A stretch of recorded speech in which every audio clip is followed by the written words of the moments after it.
Hello, my name is Matt Sullivan. Welcome to my home in the East Village of New York City.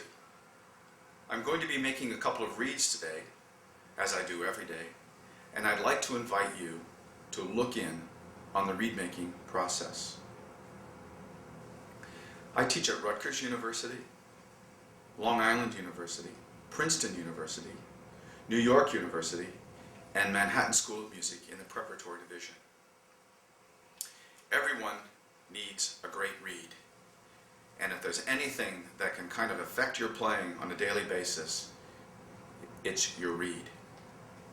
So we'll be reviewing the process from tying the reed to scraping the reed with lots of detailed information and some performance and practice techniques that can help your reeds be the very best they can.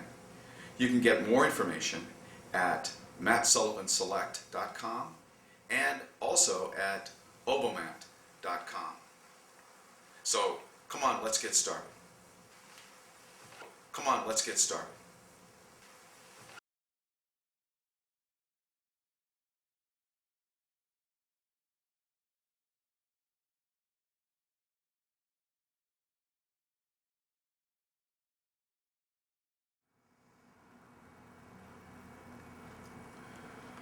Learning to tie on a reed is extremely important.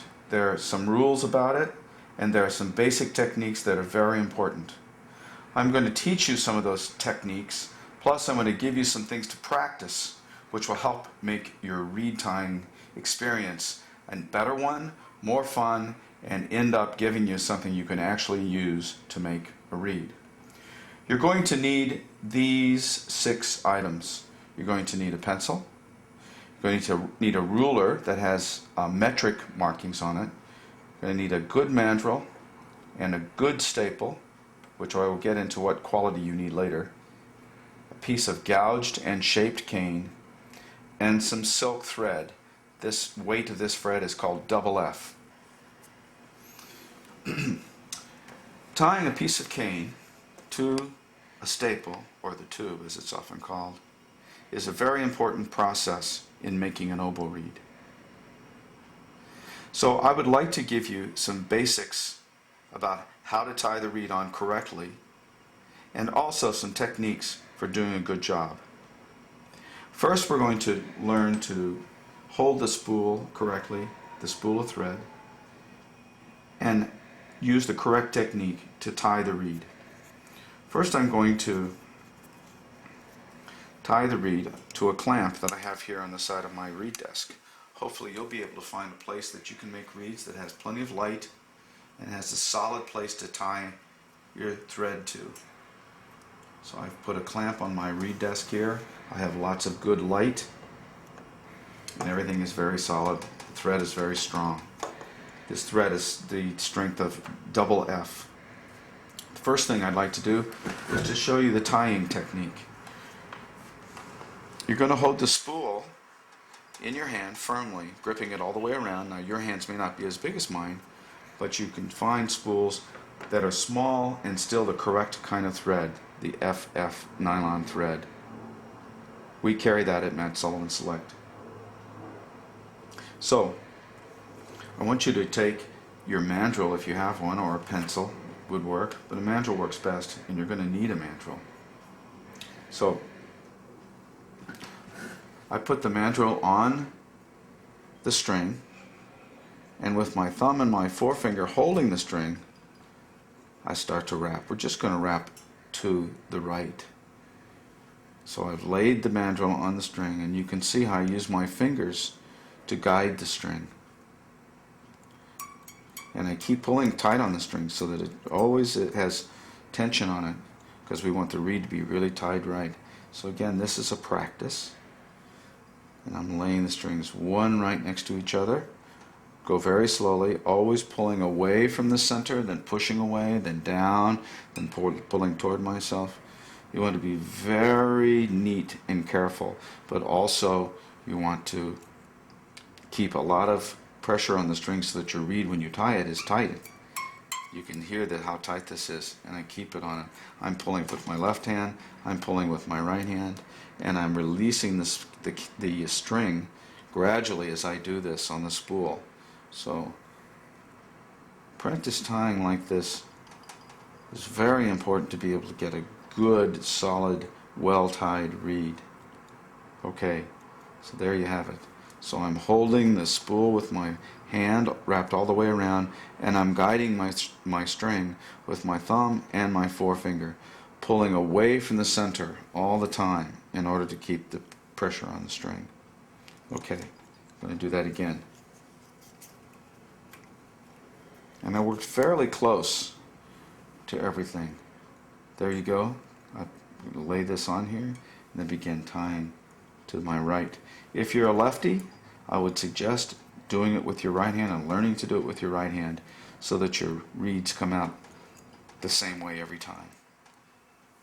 So I'm wrapping it up, tying very neatly one string right next to the other. So I would suggest that you practice this technique. Now, it's necessary to tie in the other direction too in order to secure the string on around the cane onto the reed. So let me show you that technique. I'm going to do about 4 winds. 1, 2, 3, 4. And then I'm going to cross over and tie back going down to the left like that. Now the crossover can be a little confusing, so let me show you again. I'm going to tie 1, this is to the right, 2, 3, 4. Now I'm going to cross over and start tying in the other direction. I cross over to the right of this tied off string. I'm to the right of this tied off string, and I'm to the left of the string that's on the staple, or on the mandrel at this point. So I'm crossing over and tying back down. This has the advantage of taking the string that's tied from your tied off source and putting it under the string. So it helps us ultimately secure the string. There you have it. I'm going to do it one more time. This is so important. And it's important that it's tight and that the strings are next to each other, not on top of one another. So 3 winds, 4 winds. Now I'm going to do the crossover. 1, 2, and then I tie to the end of the staple. So that's basically the technique to practice for tying before you ever start to make a reed. So now I want to review all the items you're going to need to tie a reed. You're going to need a pencil, you're going to need a millimeter ruler, and you're going to need your mandrel, and you're going to need a staple to tie the cane on, and then 1 extra staple, and then the all-important piece of gouged and shaped cane that I soak for probably about 10 minutes. I don't want it to be too soaked, too wet, but I always want it to be soaked enough that it's wet all the way through, which makes it flexible. Generally, if you soak your cane until it sinks in water, it's good. Okay, so I'm going to squeeze the cane together gently. You can see in the opening there that the opening is about 2 millimeters wide. This would be a good opening for a beginning oboe player. That way it won't be very big, so that you have to use a lot of embouchure in order to play the reed. And when I squeeze them together, I let them overlap slightly. They're not perfectly lined up. There's a little bit of extra coming from the back piece of cane, so the overlap, there's a little bit of overlap when I fold it, just ever so slightly. Now I'm going to put the staple onto the mandrel. As you can see, they're both oval, and I'm going to insert the tube onto the staple and make sure it's secure, so I push it down until this won't move, until it's almost flush with the end of the mandrel. And I want to look and make sure that the oval, if I were to take a line and draw directly through the oval, that is flat with the handle. A good staple is very important. This is a Luray style silver, nickel silver staple, 47 millimeter. That's what we sell. Now, I place the cane onto the staple. That's where my millimeter ruler comes in handy. And I'm going to measure from the very bottom of the staple to the top of the reed, the very top. And it's important to be pretty precise here. So I'm going to use 73 millimeters. There it is. And then I take a pencil and I'm going to mark the end of the staple, because I do not want the string to go above that. So I made my mark. I know exactly where that mark is relative to the end of the staple. And I'm pinching the cane between my thumb and my forefinger very tightly because I don't want it to move. And I've tried to make the cane flat with the handle. We'll get to that a little bit later. And made it centered on the reed. So what we have here is the length of the blank. This is what this is called before it's scraped, is 73 millimeters. I'm using a 47 millimeter tube. I place the cane on the staple flat with the handle, and I put a mark at the end of the staple. Now, this is where the tricky part comes in, and be patient with yourself because it takes practice. The cane may go flying. Have an extra piece around just in case, soaked up. So I'm going to pick up the thread that's tied off securely somewhere. I have a light shining down on me so I can see very clearly what I'm doing. I'm going to place the cane flat on the string about 5 or 6 winds down to the left, that is, of the end of the staple, which is inside. I'm going to make a turn, wrap it once, and pull tight. Now, as long as I'm pulling tight and keep the cane at this right-hand angle, everything will stay there and be fine. I'm going to look at this side and this side. I'm a little more than 4 or 5 winds down. I'm maybe 10 or 20 winds down. But what I'm going to do then is just start rolling it toward me so that I can see that the cane is going to close at the same time on both sides. So as I roll towards me, yes, it looks like it will close that way. So I want to roll it up. It's almost closed, and it looks like I'm about 4 or 5 winds down from the end of the staple. This way I measured up, make sure it's straight up and down. Now I'm going to see if it's flat. It's just a little bit off, so I'm going to twist it to the left just a little bit. That is, the cane is leaning down to this direction, so I'm going to twist it back toward me just a little bit. So I loosen and I twist it. Now I'm going to check it again. Up, I need to move it back just a little bit. So I loosen it and I twist it. Now I hold my fingers on each side of the cane in order to move it together so that it moves without the blades separating. Now let me check. Yes, it's flat almost perfectly. I'm going to slide it back just a slight bit. Getting this just right is very important because it affects ultimately how your reed is going to play. So take your time, keep this tension on the string, and make sure you try to get it very flat. The cane needs to be straight up and down, and it must close on the sides. So it's closing at the same time. Now I'm going to wind on up to where my marking is, because I do not want to go past the end of the staple. I think I'm very close now. Everything looks good. And I'm going to take the extra staple I have and hold it up next to it and see. It looks like I got one more wind.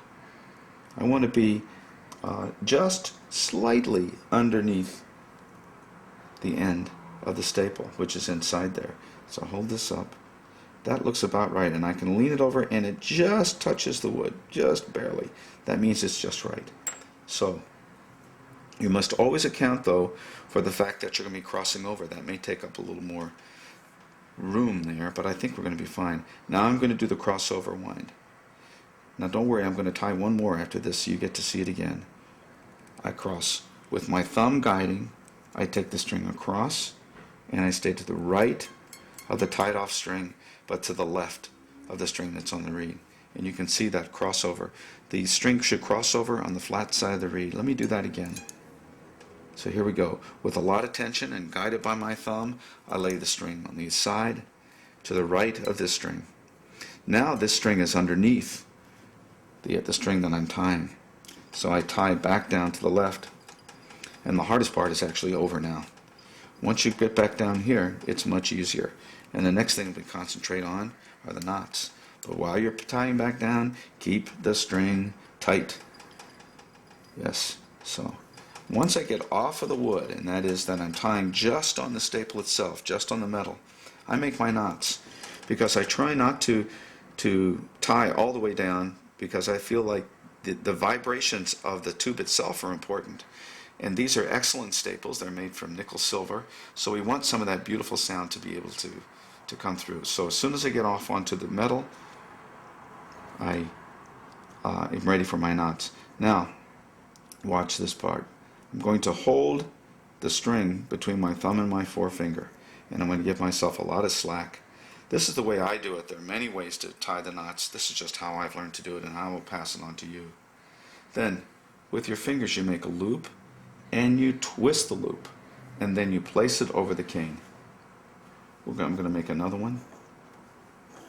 Then with this finger, my free finger, I hold that string into place, because I love neat looking reeds. Now, with that held in place, of course, things don't come loose either. There I pull the other string, and I make a knot. Now I'm still going to hold it. This time I'm going to make a loop the other way, toward me. The opposite way I did it before. Again, holding this in place, and I'm going to pull the knot back and forth, taking all the slack of it and putting it right together with the other knot, so both ties are the same. And if you want to make one more just to be safe, do it. Two should hold it, because we're going to give it another coating of shellac, but three is even better, and that gives you the chance to see all three. That looks pretty good. I'm going to cut it loose with my knife, cutting away from myself. There are two more steps. Take it off the mandrel. Using your knife, carefully take off the ears.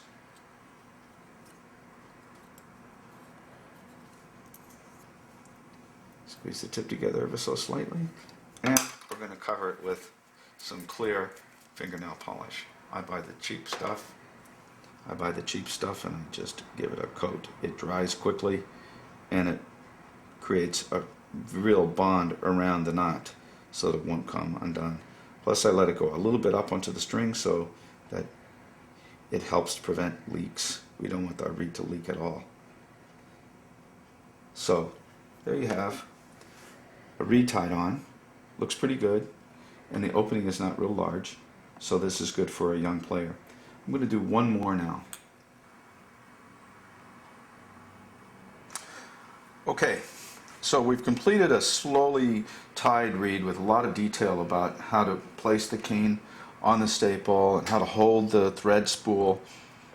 I'm going to do it again now. I'm going to move just a little more quickly so that you can get a chance to see the process more quickly. So I'll get my piece of cane.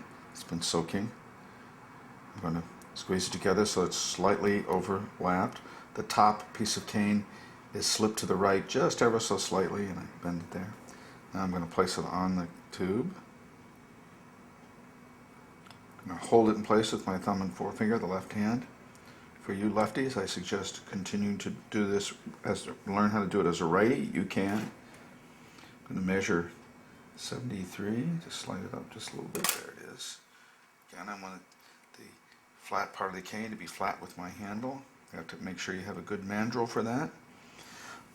Okay, so holding it between my thumb and my forefinger, I'm going to go over to the string. I'm going to place it down, just a little over halfway down the staple, maybe 10 winds or so that the cane is open on both sides. Now you see on one side here it's fairly open, the other side it's closed, so I'm going to loosen the cane, push it away from me. Still a little bit more open on that side. I want the opening on both sides of the cane to be the same. Yeah, that looks pretty good. Now I'm going to wind it toward me, rolling it toward me, pulling tight again.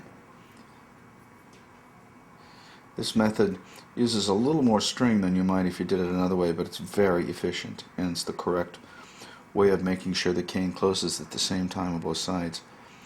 What I didn't do, and I'm going to do it now, is put a mark where the end of the staple is. I can still see it, but then I have a backup system.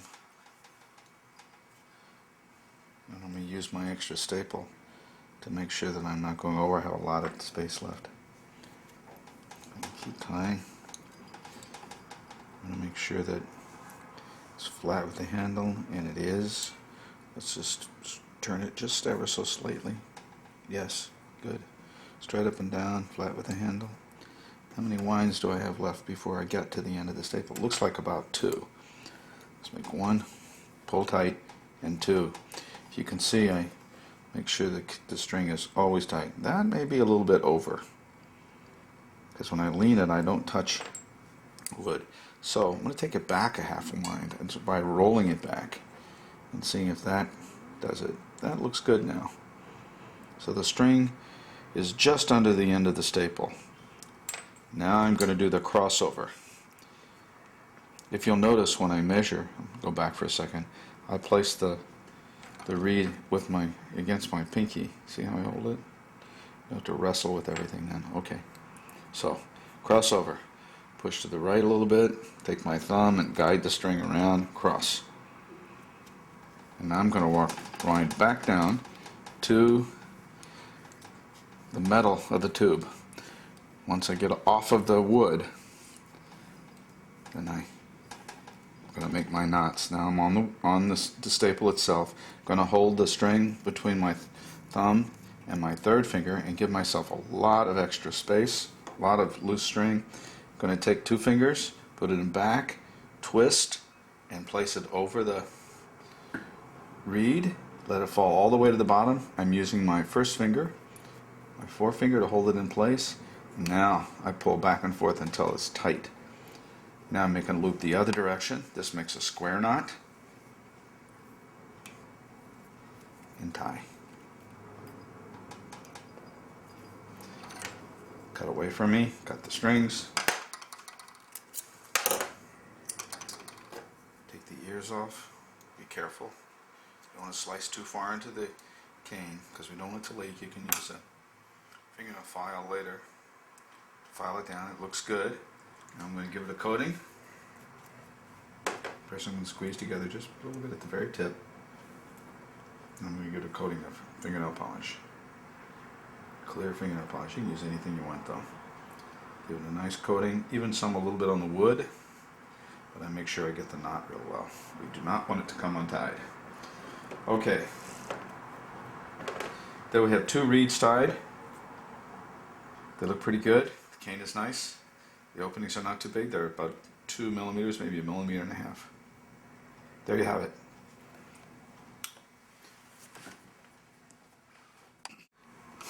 So I'm going to make a reed now. I'm going to go slowly for those of you out there who are beginners at this process. To make a reed, you need these tools. Of course, you need a sharp knife, a knife sharpened in a way that will help you scrape well. You need a ruler. You'll need a couple of razor blades, safety razor blades. You'll need a plaque, and you'll need a chopping block. You'll need a pencil, and you'll need a sharpening stone or some kind of sharpening device, either this or maybe a stick, sharpening stick. So, for the beginners, I'd like to give you some pointers. First thing I'd like to show you is how to hold the reed. Lay your hand flat and lay the reed along your first finger, but so that it's just below your middle finger. Now your hands are going to be smaller, but you can do this. And you're going to hold the reed in place with this third finger. Now that will take some practice, and at first it won't feel comfortable. But I'm wedging my third finger, this middle finger, in between the metal of the staple and the cork. There's that little ledge there of the cork, so I'm holding on to it there. So I'm holding it that way, and then you want to just rub your thumb up and down the wood. And as you can see, my hand is kind of moving at the joint. And the reed never gets out like this. I keep this finger straight. This finger stays straight so that it's always laying along your finger. Don't bend that finger like that. Keep it straight. And see if you can rub your thumb on all the way down the reed. And you have to bend at the joints here. Your hand will do that. It may take some practice, but you can do it. So, to practice scraping, first thing I do to show you my young reed makers how to get a good stroke, and then they practice this for a whole week. And we take some cane that may not look quite as good as others. Maybe it's got some dark spots on it or something. So we'll use that cane. Now, You'll hold the knife with your hand wrapped around it and your thumb on top. I want you to set the knife on the reed and push with your thumb in a straight line all the way to the end. And as you can see, you'll be erasing the pencil mark. And just practice pushing it all the way. You'll see the cane just roll up. And the other important quality is I'm not turning my right hand yet. Later on we'll learn to do that, but for now, just pushing all the way down in a straight line with your thumb. And I'm on the reed itself, and my knife is pressed up against my thumb, and it stays there. It never leaves my thumb. Put a little more pencil mark on it.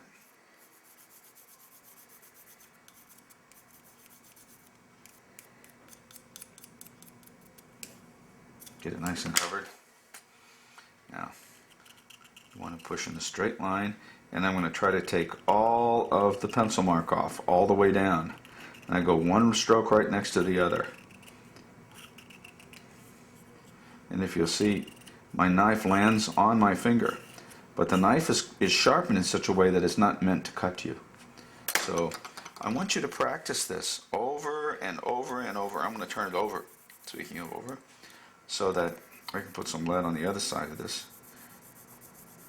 Now this is just practice, but it's a really good practice in learning how to scrape a long continuous scrape and rolling a piece of wood all the way down the reed. This will give you a beautiful reed. Now the next stroke I'm going to show you, so we have that long stroke, is a shorter stroke. I want you to place your knife, maybe 10 millimeters below the end, and just with pushing your thumb and turning your hand, like I'm doing, roll the cane again all the way to the end. And use your thumb. You can kind of feel yourself just go around the thumb like this. That's how you're going to push. So you're pushing with your thumb, and you're also following the shape of your thumb to help make the arch of the tip. I'm going to do that on the other side too, so you can get a chance to see it.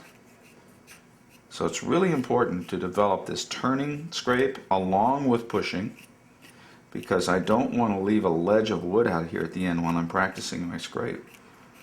I'm going to get it very smooth. You need a nice sharp knife for this. Sharpen in a way for scraping. Okay, so that's the exercise that I use on reeds to get a good stroke. So you clamp the reed hold it with this finger. It's very secure in there. It lays along your first finger. You push with your thumb. Sometimes you don't turn your hand. Sometimes you do.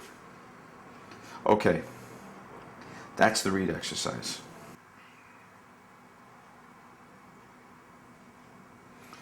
So here we have a blank, that is a reed that has not been scraped at all, and we're going to scrape a reed.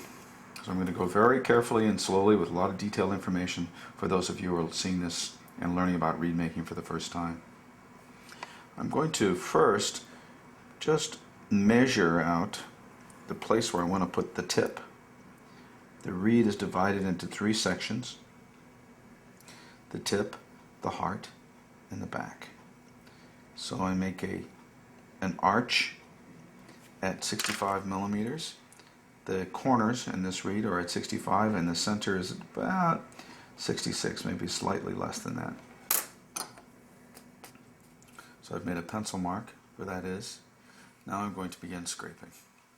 I'm putting my thumb right below the line so that it follows the arch of the tip, and I'm going to begin just going around, straight across the tip, but concentrating on the sides, taking less wood out of the center. So there's a bunch of scrapes to the corners. Every scrape, though, goes off the end of the reed, at least almost all scrapes, as you can see. And the corners come back further than the center, and I really concentrate on the corners.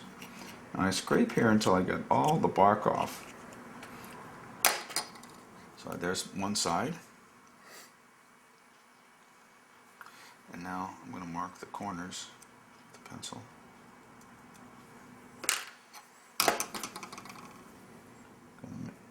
draw in my half moon tip.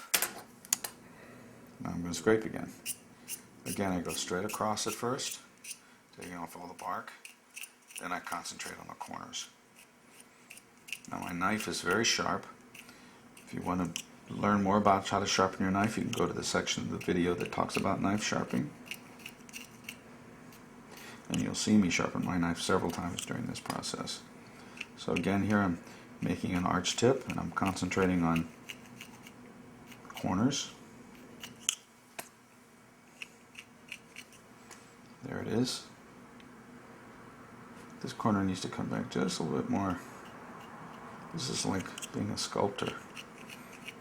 Be very careful.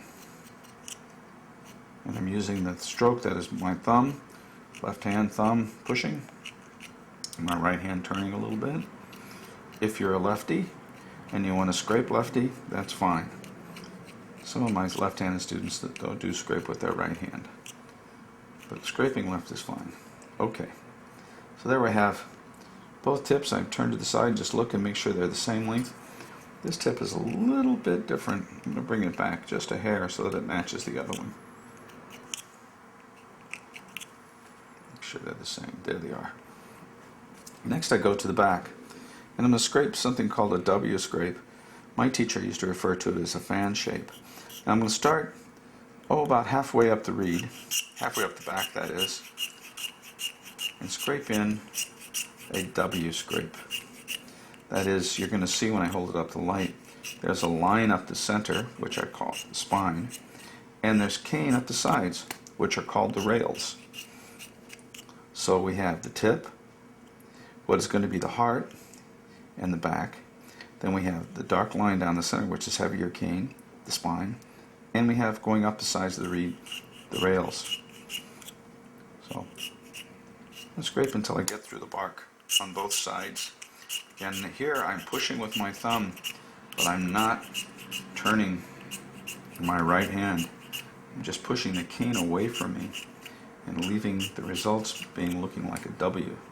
I start up closer to the tip, about halfway up the reed, and then I gradually lengthen my stroke. Now I'm turning the reed slightly to the side, and I'm staying basically parallel to the tip with my knife. So when I push with the thumb, I make long scrapes.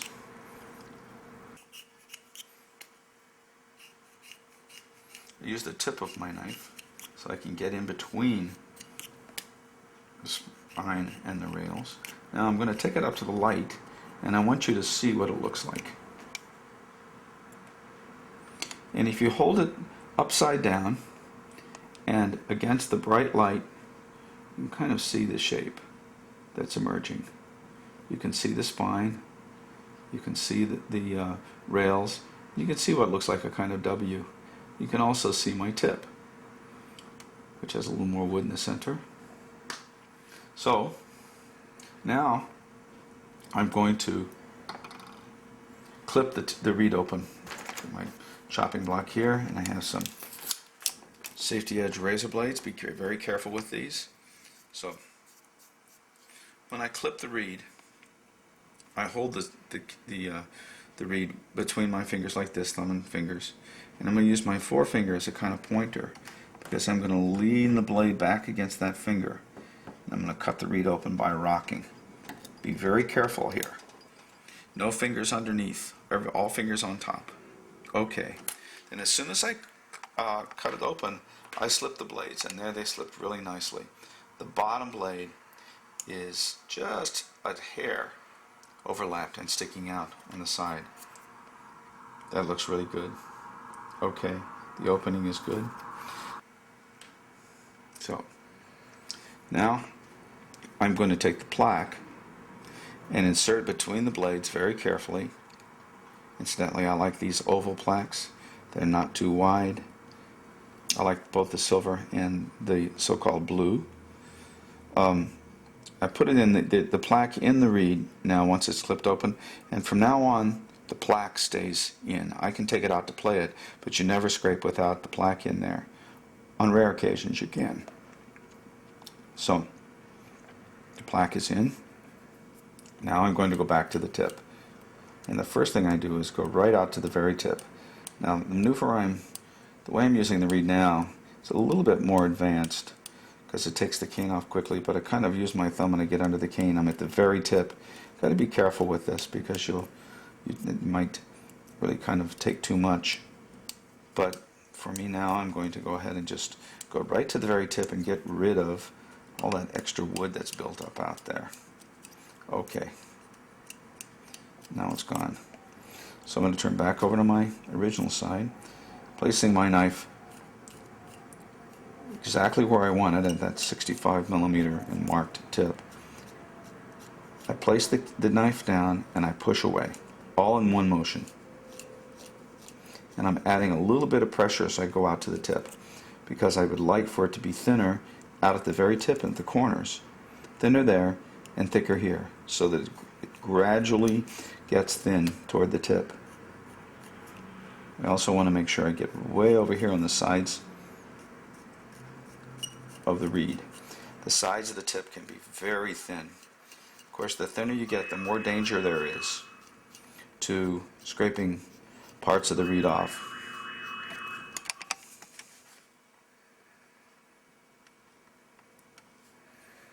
So I'm going to go back here on each side, and I basically keep one of the rules of reed making is that you keep the knife moving lightly and quickly. That's going to give you fewer chips in the reed, fewer ruts, and an overall more blended reed.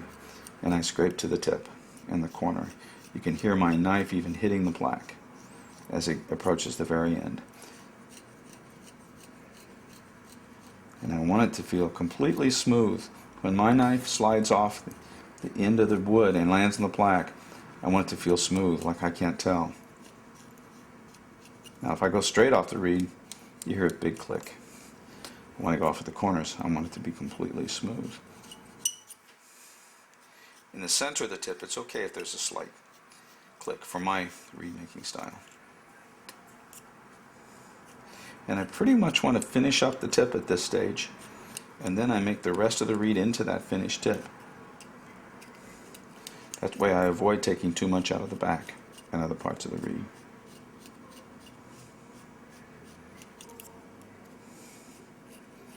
So again, I'm coming all the way over the side. My knife is very sharp and it's staying that way.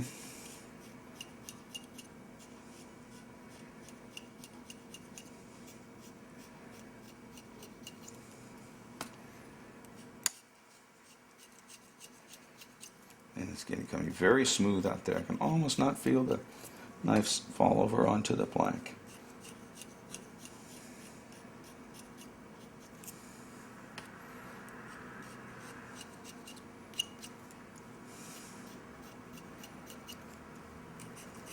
So I'm scraping toward the corners, getting it quite thin.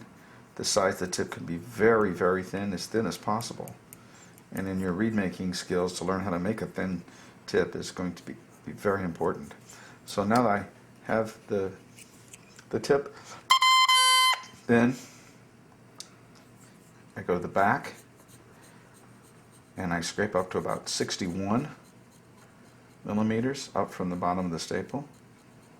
Put a little pocket right in the back of that area at 61.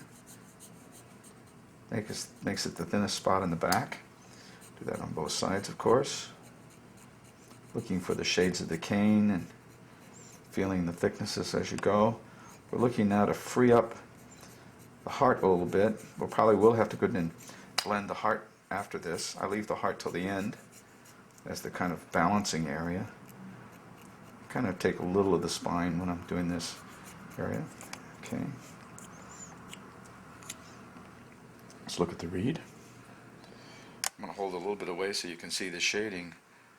The tip is very thin, of course, then it gets thicker, blended into the heart, which you see is the dark spot on the reed, and in the back you can see the spine running through on both sides. And I'm going to I'll curl this down a little bit again, down to a B. I'm going to clip it, slanting the blade, of course, in order to clips so that the top blade is the shortest blade.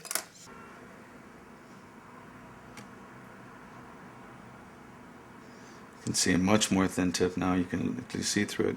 But I hope you also can see that there's more wood in the center of the tip. It's very blended. And it's very defined at the side corners here. So I make sure I take a lot of wood out right in the side corners. Okay. Now I'm able to just soak it for a little while longer. I'm going to put it in some water. And let me see if I can get what the sound is. So I'm going to crow the reed.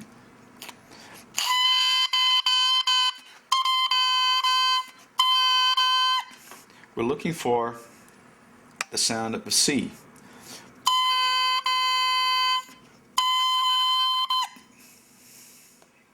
And I think that's a B. But one thing I use is a tuner.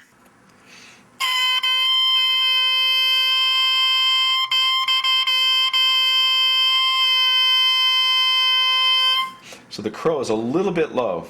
It's not quite up to C. I'm going to clip it, slanting the blade, of course, in order to clip so that the top blade is the shortest blade. The shortest blade goes on the lower lip. Now we're back up to a C.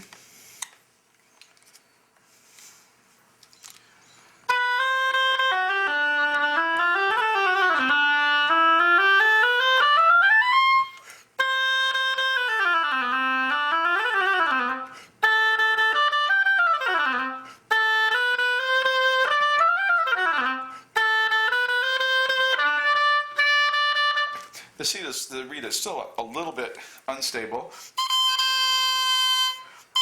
Yes, and the crow is, after playing it now, back down a little bit, so I'm going to clip it again. I take the C crow to be a very serious issue. And then we're back. Every time I clip the tip, I check the corners. I want them to be very thin. So go out and re-scrape the corners now that I've clipped it. Each time you'll see something new that when you go back that you need to fix. I'm always working for symmetry. I want one tip to look exactly like the other tip. These two don't quite yet. Now, you should crow your reed all the time now. Now I'm going to bring down the heart just a little bit. Keeping my knife parallel with the tip, I start just in back of the heart, and I'm going off onto the tip of the reed. Just angling my knife down slightly down on each side to create a kind of keep the thickness of the heart, the center of the heart, the spine. So I'm just angling slightly away from that. And I'm blending the heart into the tip, the sides of the heart, I should say. I'm trying to create a kind of channel around the spine for the sound to travel through. Now to test the crow again. That's a C. Starting to feel really good. Now I'm bringing the heart into the rest of the reed.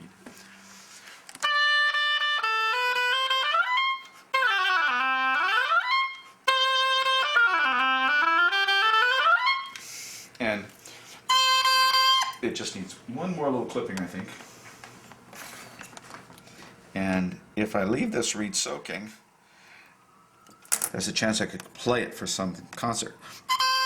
Because as long as it stays wet, change will be minimal. It will change, but change will be minimal. So now,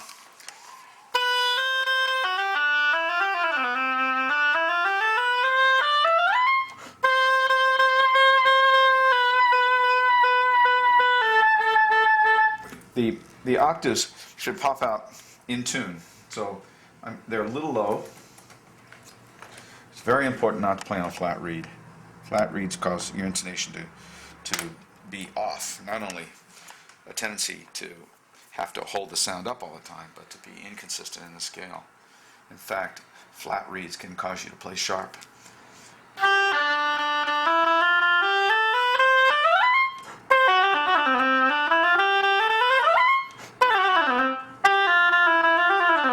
That's it. Feels like a really great reed. So A good reed is the starting point as an oboe player. Without a good reed, you can't learn to play correctly. Your reed should respond easily. One of the tests is that I play a low E.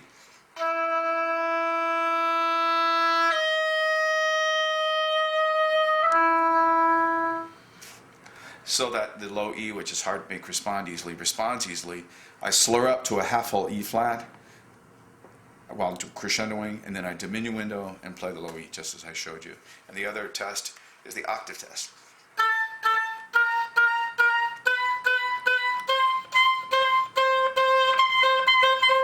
If the octave comes out without having to squeeze for it, just naturally, then you're on the road to a terrific reed.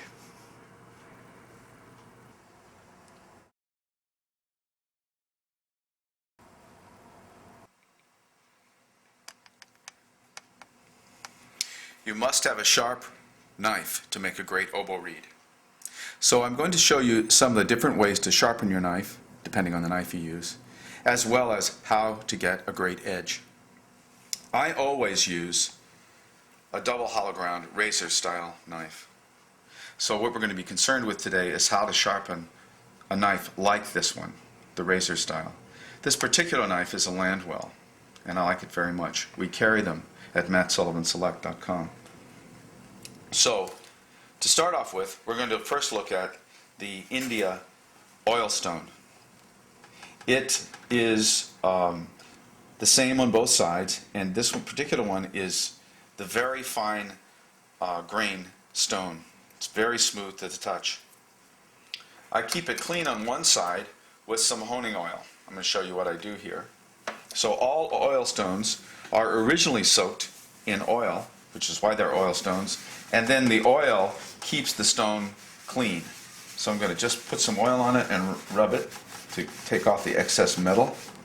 If you'll notice, the other side of my stone I let be a little more dirty. That makes it even smoother for the knife. It's very important to use a fine stone. So here's in general the process.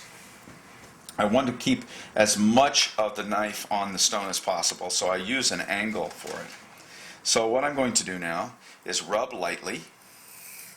I've lifted the knife off of the stone just a little bit in order to just sharpen the blade itself, and I'm going to rub back and forth. If you notice, I keep my fingers at one end so that because I want equal pressure for my stone all the way across the stone, and I rub back and forth, making sure as to not turn the knife. So I rub several times, the full length of the stone, and then I flip it and rub the other way, with also the knife up about 15%, I guess. Let me show you again. So I start this way, rubbing, making sure that the blade stays on the knife, especially at the tip, making sure that the blade stays on the stone. Sorry. Now I rub, and then back the other way, flip it over, still putting my fingers here to make sure that I'm holding the knife with equal pressure on the stone. I do that a few times. Then the final scrape is just once. I call it the zing, and so I put the knife at slightly lifted from the back, up about 15%, and I do one quick motion, the length of the stone, and I call it the zing stroke. Watch and listen to it. That should put a beautiful burr. That is, the knife will be bent very slightly at the end to the right. Maybe we can get a good picture of that. And that is what will ensure the kind of scraping edge that we need. Now, sometimes your knife can get very dull and you have a difficult time getting an edge. That's when I pull out my diamond stone. You need a large enough one that, again, you can get the entire blade, where possible, on the stone. This takes off a lot of metal. And if you're right-handed, which I am, the blade should have a sharpened wedge here where you can see it's fairly wide. I'm going to make it even wider in order to get the right edge on my knife. I'm going to rub on my diamond stone. Sometimes I put a little water on the diamond stone. I'm going to do that now to help. Just going to basically do the same kind of stroke I did with my oil stone, only on the diamond stone, which will take a lot more metal off. But it will also kind of leave a rough edge. It's so sharp and so gritty that it'll be rough. So I must go back to my smooth oil stone and put the finishing touches on it.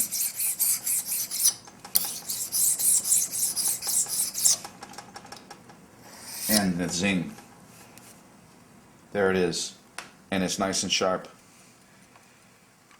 The next technique I'm going to show you is this. Incidentally, this technique is the one I use. I use the India oil stone in combination with a diamond stone and a double hollow ground razor style knife. I've also in the past used a sharpening strop, and they work very well with razor style knives. This is how I use it. Of course, you have to go backwards, if you will, on the strop, because if you go the other way, you'll slice into the strop itself. But I simply wipe, if you will, the knife across the leather, but I always finish coming this way. This can also put a beautifully polished edge on the knife. So again, the strop has two sides. One is usually harder than the other. So I use the softer side, and I finish drawing toward me with the strop. Yes, very sharp. And the final method, and there are many kinds of sharpening sticks around. Some are held in small boxes, would give you a good angle. I like to use this. This is a piece of crockery, very hard crockery, very smooth and polished. And again, I use it similar to the strop. And then the final edge is like this.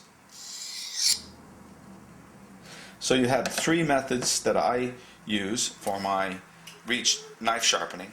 The preferred one for me is my India oil stone, which I carry with me everywhere. My students know it well. I sometimes bring along the diamond stone in order to get an edge on a old dull knife, but in general I use this India oil stone for everything. So that's my method and way I make an oboe reed. If you have questions, you have comments about our video, something you'd like to know even more, then contact us at mattsullivanselect.com. Thanks for watching.